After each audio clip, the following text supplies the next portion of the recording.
Welcome to State of the State. I'm Darlene DeRezzo, and I'm in conversation with Len Cabral. Len Cabral is an internationally acclaimed storyteller. He's been telling stories for more than 4 decades now across the U.S. and the world. He is here to share with us his community involvement, a story, as well as a new project that he has been working on. Thanks for coming. Well, thank you. It's so nice to be here, Darlene. And I'm excited about this discussion they're going to have. Yeah, I'm excited to have you here. Yeah. So why don't we start with this photograph? Right, so you're pictured here in this photograph, right? Oh, yeah. This is the North Providence Summer League, started in 1962. You're pictured there in 1963. Yep. Well, this was actually my freshman year in high school. Oh, okay, that's not from the league. Yeah, that's not from the league. But the league did start, the North Providence Basketball Summer League did start in 1962. And it was started by teenagers who wanted to play at night. And so we wanted to have lights, so we could do that. And we were able to get lights. And it's a league that's, it's sort of, so this documentary film that we're making about the league, the history of the league, is a coming of age story, because we started out being, we were boys mostly 15, 16, 17 years old, and the league grew. And if you were a ball player, you played on that court. It was the Herbie Swanson, Chucky Ruggiero Memorial Basketball Court in Fruit Hill, North Providence. And that summer league became, after a number of years, became one of the top 3 summer leagues in the country. There's one in Venice, California, the other was in New York, and the third was in North Providence, Rhode Island. Wow. And through that league, more than 20 players went onto the NBA from that league. So this was pretty, I guess, industrious, right? Oh, yeah. Okay, so forming the league, and then how'd you get the lights? Well, that's a story in itself. Oh, our first story of the evening. That's a story in itself. We wanted to play basketball in the evening, but we needed lights. And the powers that be didn't really want us to have lights. So we had to, us young boys, 16, 17, 18, wrote a petition. And we were going to go to town hall and say, we want lights. And so we were all there waiting for our chance to talk to the city council, when a particular woman in the town walked in, and everybody knew her, and especially the politicians. And she said, I think my son and his friends should have lights so they could play basketball at night. You know who I am? And she turned around and walked out. Wow. And the city council, the town councilors, called a meeting in the back, and came back a short while later and said, okay, you can have lights until 9 o'clock, but they have to go off at 9 o'clock. And we were all there with this petition. We wanted to get up and speak, but that's when we learned how things work. Yeah. We learned how things work. And suddenly there was funding so we got for the lights, and from there we played. And like I said, this court was the place to play if you were a ball player, if you were serious about playing ball. And Providence College players came up. It'd be Mike Reardon, who would play there. Ernie DiGregorio played there. Dave Turbity, who played for Providence College for 4 years during the 60s when J.B. Walker and Dexter Westbrook. And they would come up and play on that court. So how did it get this reputation? Well, being the court to play on? Just word of mouth. Ball players, when you're in a sport, where's the best? And then all of a sudden teams were coming up from Providence, coming from New Bedford and Boston to play on this court. And that's why we want to do this documentary film about, and it's called Meet Me at the Court. Because when we were growing up, it was like, that's where everybody, hey, meet me at the court, meet me at the court. And that's where everybody hung out. Meet me at the court. And your parents knew that you were going to go to the court. And so we all hung out there playing ball. And it became and then during the 60s, with Vietnam, drugs, civil rights, all through that. So it was really a coming of age. And the court's named after a fellow named Herbie Swanson and Chucky Ruggiero. And Herbie Swanson drowned at Twin Rivers, and he was the first young person our age. So we experienced death of somebody that we were growing up with, and that was ground shaking, because usually it was a grandparent that passed away, some adult, but here's a friend drowned.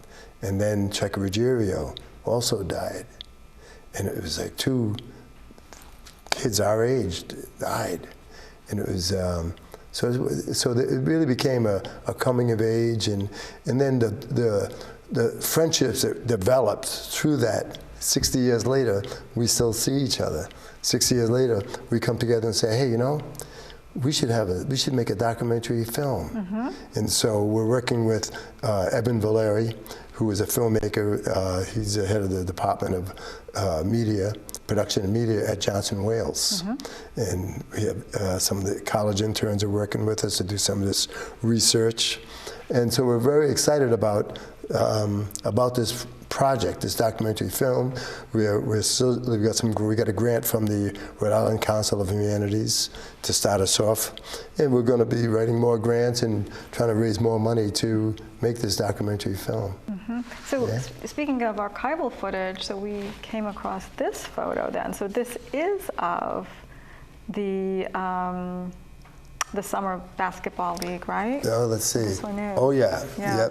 Yep. This is, and you can see the crowd of people watching it, you know, because. So you had spectators come. Oh, yeah. And these were formal games. These are formal. Oh, we had referees, timers. Did it start out that way, book or scores. just start out kind of? Yeah. Okay. We started out with we wanted to make it a league where so we managed to get people to be refs, people timekeepers, record, the score, keeping score, and we still have those. Now we still have those ledges from back in the '60s, and we could see how many points so and so scored in 1967, and rebounds, and we have articles from the Town Observer that were written by some of the fellows who are now working on this documentary film. They were writing stories about these games and keeping scores, and every week there'd be a report about who was winning, who's in first place. Yeah, So, I think one of these that's from the articles Observer. actually, I think, talks a little bit about maybe the actual game. Yes, Yeah. right. Wow. So you see it, sports reporters covering The games? we were covered by the sports. This was an article written by John Ford. And there's Dave Turbity, who played for Providence College, and Bill Marandola, one of the founders of the league also, and my brother Ali Cabral was one of the founders of the league. So we developed friendships from across the state, and Rhode Island is really a basketball mecca. This is back when Boston Celtics were very big, and it was, and some of the college coaches would come and scout these kids playing in the summer league. Joe Mulaney would come up from PC to scout. Players from Rhode Island College played there. Names like Mike Van Leesten played there, and Joe Hassett played there, and a lot of the politicians in the state played there, because we all played basketball. Basketball was very big. Such as? Can you recall a name or two? The Lynch brothers. The politicians? Yeah, they played. I don't know if the governor played. He's tall enough to play. He may have played. We got to ask him if he played. Yeah, we should. Next time he's on the show. Yeah. But a lot of, and I bump into people, and I tell them about this project, and they go, "Oh, I played in that league." Wow. And I played in the '80s. I played, and Ernie D played in that league. Kevin Stakem from Providence, a lot of Providence College, Marvin Bonds, Cooley, the coach of Providence College now in Georgetown. He also played in the league. Wow. Yeah, and like I said, about 20 people over the course of their league made it to the NBA. Wow. Yeah. So you mentioned the political climate of the 60s. Was that reflected on the court? You know, so you mentioned also sort of this is a coming of age film. So Yeah, it's a coming. Well, you know, when the late '60s came along in Vietnam, and a lot of the guys that were hanging around the court, some were basketball players, and some were just people who from the neighborhood hanging around and doing other things. And the Vietnam came along, and some of us were lost to the Vietnam, getting drafted. Others got lost to the drugs of the period. And then, because the league grew, there were people coming from outside of North Providence, from South Providence, from Pawtucket, all ball players, and from New Bedford, Massachusetts, and they came and they played. And there wasn't any racial problems playing, because if you could play, you played. If you couldn't play, you know, and you know, sometimes these teams would come from either New Bedford or Boston because they were good ball players, but they'd come and they'd play and lose, and everybody would sit around and talk after. Everybody get along. Everybody got along. It wasn't a racial thing. It was just that a lot of us during that period, the civil rights, and then you know the Vietnam. That's where the coming of age came in, you know, and some people got into politics. Donnie Ruggiero it was his brother Chuck Ruggiero, whose the court is named after. But it's, you know, Donnie Ruggiero is a well-known politician in the state. He also played there, and so you know, as we bump into people who played in that league, they're all walks of life. Some are artists. Some are like myself, but others are, you know, businessmen in education. So, it's been really interesting, and we've been contacting a lot of the people that have played there because they remember if they're ball players, they still are ball players. You know? Yeah. Now you've set up a website so Yes. that anyone with any archival footage can upload Oh it, yes, right? we're Okay, looking to see if. yeah, tell our audience about that. Yeah, we're looking to if someone has, you know, 8mm films from the '60s, or even Polaroids or photographs of the games. We're trying to reach out to those people. If there are some people that still have the T-shirts from some of the store businesses that. You know, like HKB Market there's still HKB Market on Smithfield Road up in North Providence. He was one of the original sponsors of a team. Wow. There was Max Grill. There were these. They would, you know, so it would have T-shirts with the name of these restaurants or cafes, and so we're looking for any footage, and so that website is. www.meetmeatthecourt, and people can get in touch with us there. And we're hoping, we know that some people must have had 8mm cameras, and maybe by the time in the 80s and 90s, maybe they had videos. And so we're looking for that, because that league it's, you know, right from the beginning all the way to the end, it was top ball players. And there was trophies given out for the, you know, most valuable player. There were trophies given out to the best team. You know, and the playoffs would attract hundreds of people, like you see in some of that footage there. People standing in the sidelines. There were bleachers and stuff. Now, when I played there, there's only a few bleachers, but there were a lot of people there playing, and you know, a lot of fellas that played in high school that were good, and you know, all state players would come there and play, because like I said, if you were a baller, you played there on Smith Street at that court. How'd the league come to an end? Well, that's, you know, there were 3 commissioners. That Bob Turbiddy was the first commissioner, and then there was actually there was Jim Cuddy and Mike Daniels, and then the last commissioner was Tommy Cannon. And you should have him come in and talk on, because he was the commissioner who took it through the 80s and until it ended in the 90s. And he'll have a story about why it ended. Can you tell us now, or are you saving that for the film? I'm going to save that. Okay. I don't want to steal Tommy's thunder. Okay. You know? But you know, there were some issues about Well, we'll Yeah, let it say says here in the that. description, it's the movie is a story about racing class, small town politics, and of trying to capture a hidden history before it's lost time. Yes. Yeah. Yeah. Yeah. All right, so you're leaving some.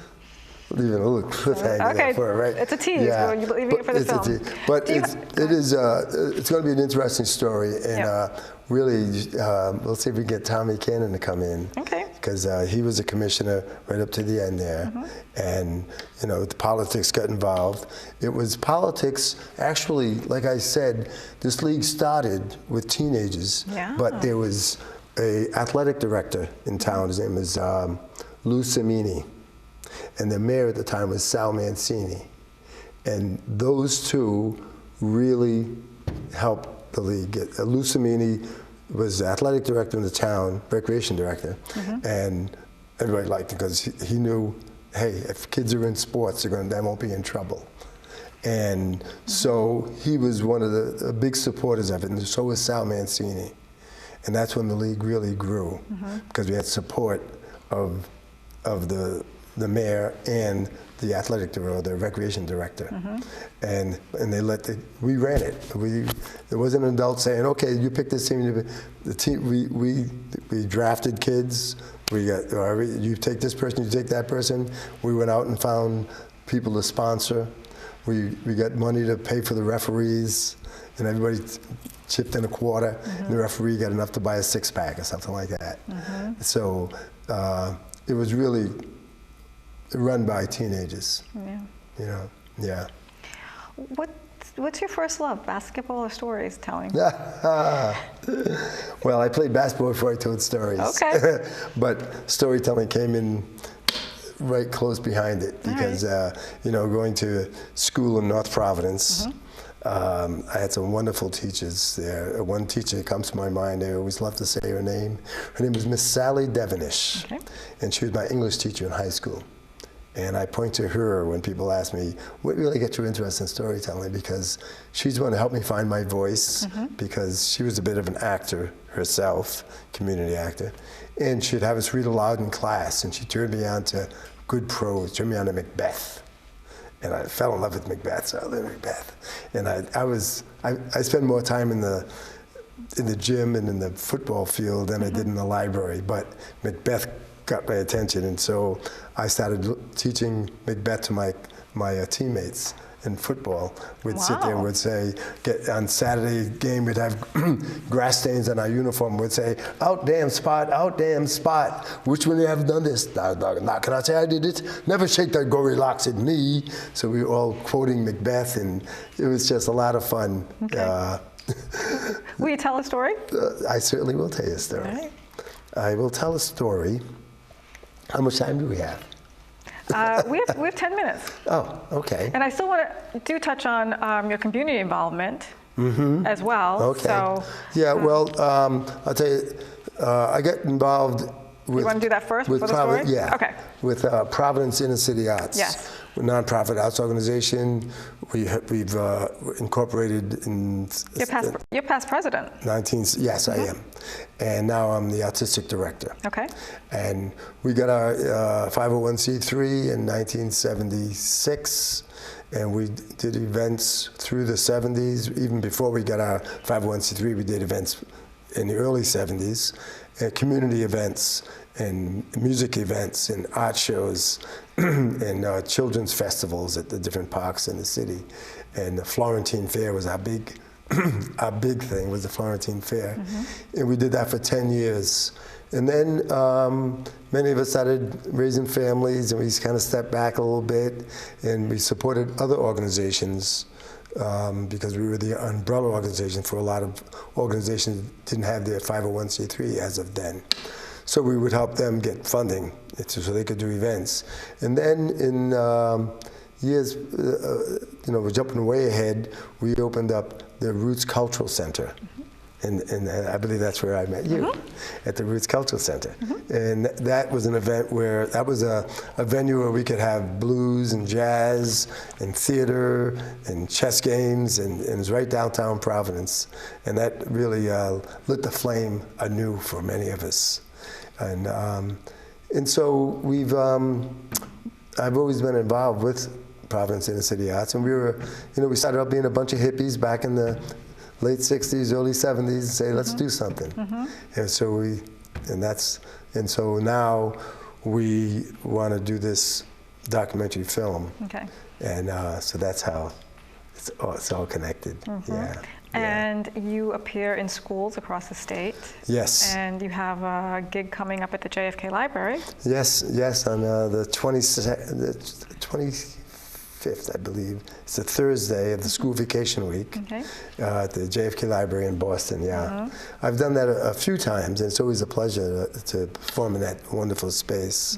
So, yes, and I perform in schools, and I do festivals. I've been doing a lot of the past couple of years, international festivals. I was in Amsterdam in the fall, and then I went to Ireland for another festival.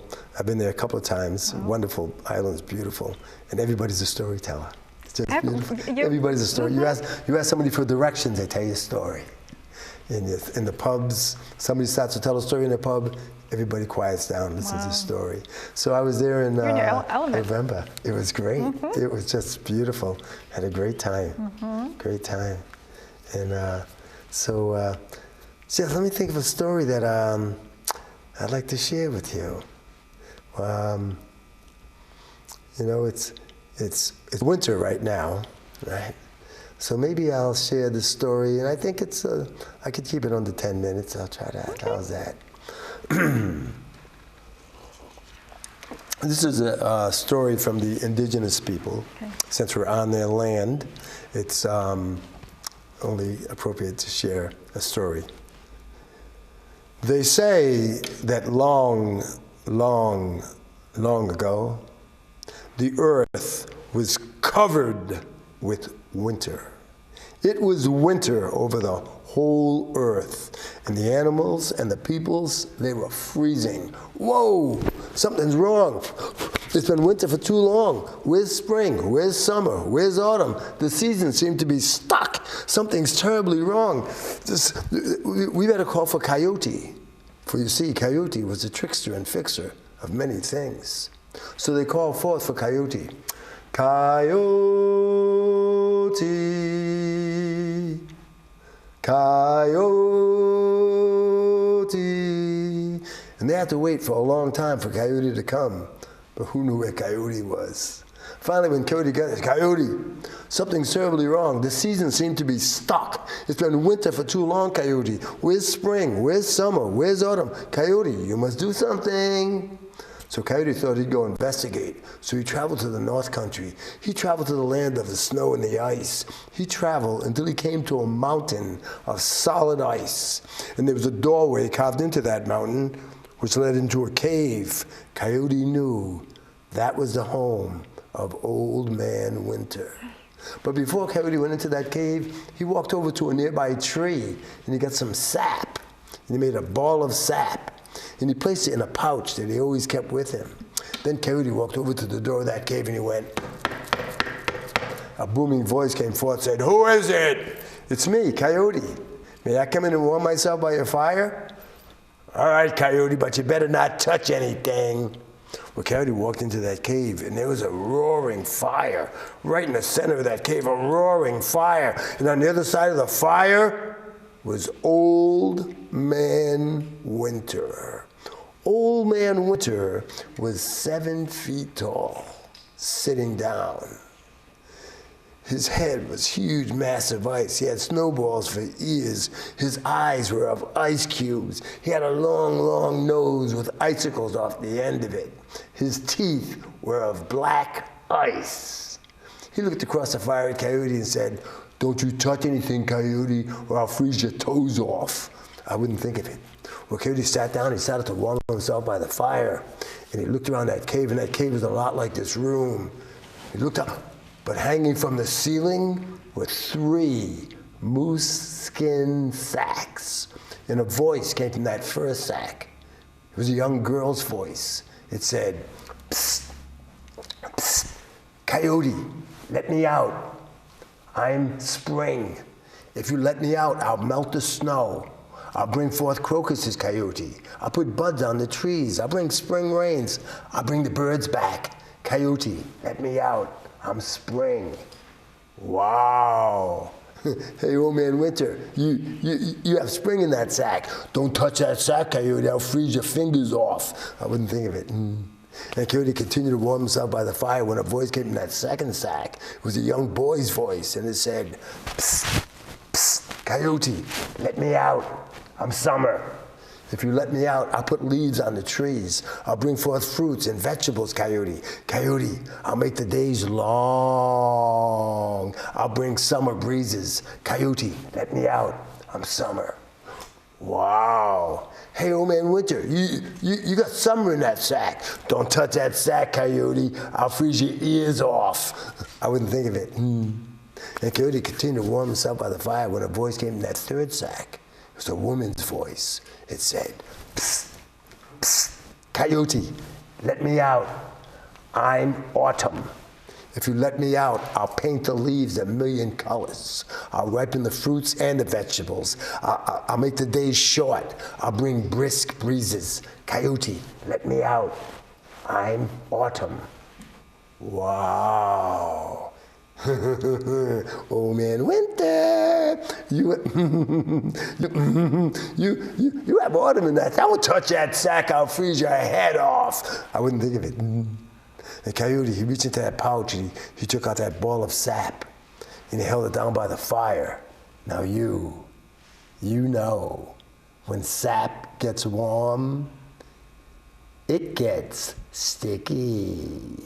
And that sap got very warm and it got very, very sticky. And Coyote said, "Hey, old man Winter, what's that in the fire right there?" "What? I don't see anything." "Over there in the corner, can't you see it?" "Where?" "Hey, it's going to get away." "Where?" "Right there." And Coyote put that ball of sap right in old man Winter's face. And old man Winter went, "Arr, arr, arr, arr." His hand got stuck on his face. He couldn't get his hand off his face. Coyote quickly jumped up, cut down that first sack. It hit the ground. He opened it up, and out came a young girl, Spring. And as she ran, leaves grew on the trees. And the snow melted, and crocuses came out of the earth. And the birds came back. And she was Spring. Coyote quickly jumped up, cut down that second sack. It hit the ground, he opened it up, and out came a young boy, Summer. And as he ran, fruits and vegetables started growing, and the days got long, and summer breezes blew, for he was Summer. Then Coyote quickly jumped up, cut down that third sack. It hit the ground, he opened it up, and out came a beautiful woman.